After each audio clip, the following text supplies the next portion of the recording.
नालंदा जिला अंतर्गत राजगीर में मॉब लिंचिंग में जान गंवाने वाले दलित युवक पिंटू पासवान और श्रवण पासवान के परिजनों ने गुरुवार को लोजपा रामविलास के नेता एवं जमुई सांसद अरुण भारती ने दीपनगर थाना क्षेत्र के गंजपर गांव पहुंचकर मुलाकात की। उन्होंने शोक संतप्त परिवार को सांत्वना देते हुए भरोसा दिलाया कि न्याय की इस लड़ाई में पूरी पार्टी उनके साथ मजबूती से खड़ी है। सांसद ने कहा कि केंद्रीय मंत्री चिराग पासवान पहले दिन से इस मामले पर नजर बनाए हुए हैं और उनके हस्तक्षेप के बाद अब तक 5 आरोपियों की गिरफ्तारी हो चुकी है। फरार मुख्य आरोपी पर उन्होंने कहा कि वह जहां भी छिपा होगा पुलिस उसे जल्द गिरफ्तार करेगी। वहीं अरुण भारती ने बताया कि पीड़ित परिवार को तत्काल राशन और अन्य जरूरी सहायता उपलब्ध कराई जा रही है। साथ ही मृतक की बच्ची की पढ़ाई और परिवार की आजीविका का व्यवस्था कराने की दिशा में भी काम किया जा रहा है। शुरू कीजिए।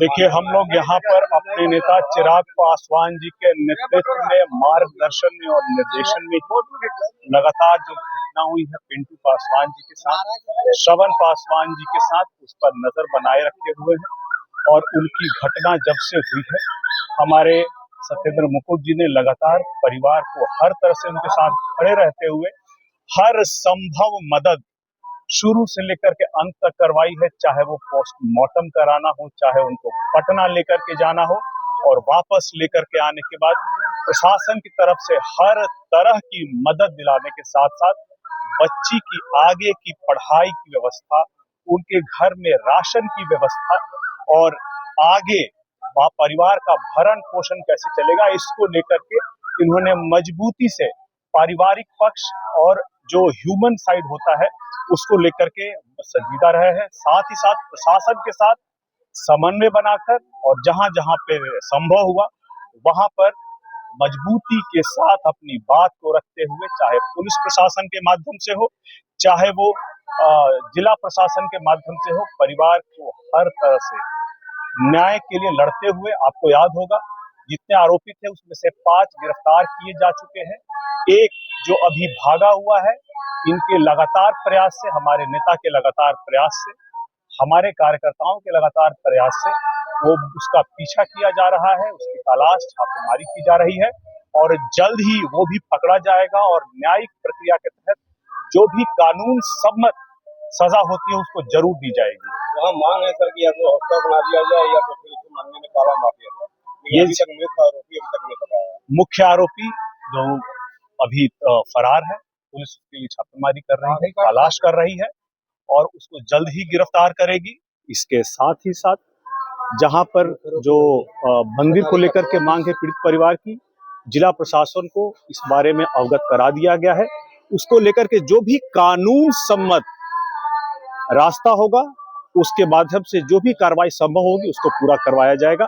बहुत जरूरी है कि ऐसी घटनाएं जब होती हैं जहां पर जाति सूचक शब्दों को पूछ करके घटना को घटित किया जाता है, ऐसे में प्रशासन अपनी आंख और कान खुले रख करके इन सारे मसलों पर त्वरित कार्रवाई करे तो इससे भी बेहतर नतीजे आएंगे। कुछ लोगों का कहना है फांसी का मांग है। कानून सबक, देखिए पुलिस अपनी कार्रवाई करेगी, परिवार की भावनाओं को हम समझते हैं, उसका आदर भी करते हैं, लेकिन बाबा साहब के बनाए देश में, संविधान से चलने वाले देश में कानून सम्मत जो भी होगी उसके लिए हम लोग प्रयास करेंगे। हम लोग भी चाहेंगे कि दोषी को कड़ी से कड़ी सजा हो ताकि ऐसी कोई भी घटना की पुनरावृत्ति ना हो। सर, चाहे आरा का जो काउंटर मामला हो, चाहे यहाँ का हत्या मामला, दोनों मामलों में सर पुलिस की जो है लापरवाही सामने आई है। क्या लगता नहीं है कि बिहार की पुलिस जो है इन सब मामलों में काफी हो चुकी है, संवेदनशील नहीं है? देखिए, आरा की घटना चूंकि न्यायिक जांच की प्रक्रिया के तहत है, इसलिए उस पर कोई भी वक्तव्य दे करके मैं नहीं चाहूंगा कि जांच प्रभावित हो, लेकिन मैं यह जरूर कहूंगा कि जो भी उस जांच के तहत दोषी पाए जाएं उन पर पूरी कार्रवाई होगी, उसमें दोषियों को नहीं बख्शा जाएगा। ये मैं आपको विश्वास दिलाता हूं, क्योंकि सम्राट चौधरी जी की सरकार, माननीय मुख्यमंत्री जी की सरकार अपराध को लेकर के जीरो टॉलरेंस की नीति पर चल रही है।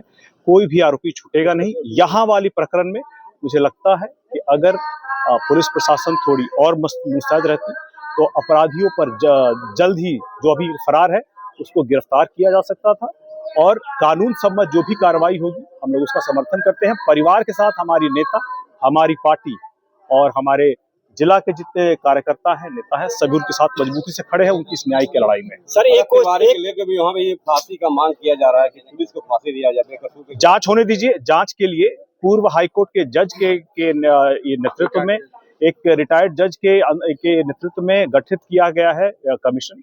इस न्यायिक प्रक्रिया को पूरा होने दीजिए और इसके तहत जो भी जांच में अनुसंधान में पाया जाएगा वो उचित कार्रवाई किया जाएगा। ऐसा क्यों लगता है कि बिहार सरकार के पुलिस लोग मनमानी कर रहे हैं अपने आप? पुलिस की मनमानी की नहीं, देखिए आपको याद होगा नीतीश कुमार जी, माननीय पूर्व मुख्यमंत्री जी के भी शुरुआत के शासन काल में कुछ प्रशासन के लोगों ने अति उत्साह में ऐसी कार्रवाई की थी। सरकार की बदनामी होती है ऐसे में, और इसको लेकर के हमारी सरकार, हमारे नेता चिराग पासवान जी, माननीय मुख्यमंत्री जी सजग है। कहीं से भी नहीं चाहेंगे कि जो हमारे नेता चिराग पासवान जी का जो बिहार फर्स्ट, बिहारी फर्स्ट का कानून को लेकर के जो मिशन है उसमें कहीं से कोई दाग पड़े। इसको लेकर के हम लोग भी सजग हैं और ऐसी कोई घटना होगी तो उस पर उचित जांच और उस पर आगे की कार्रवाई की जाएगी। सम्राट चौधरी के कहने पर पुलिस कार्रवाई कर रही है, जो भी गुंडा है उसको इनकाउंटर कर दिया है, उसी पर तो काम कर रही है। नहीं, उनका है कि अपराध को लेकर के जीरो टॉलरेंस की नीति है और ऐसे में कहीं भी ऐसी अपराध होगी।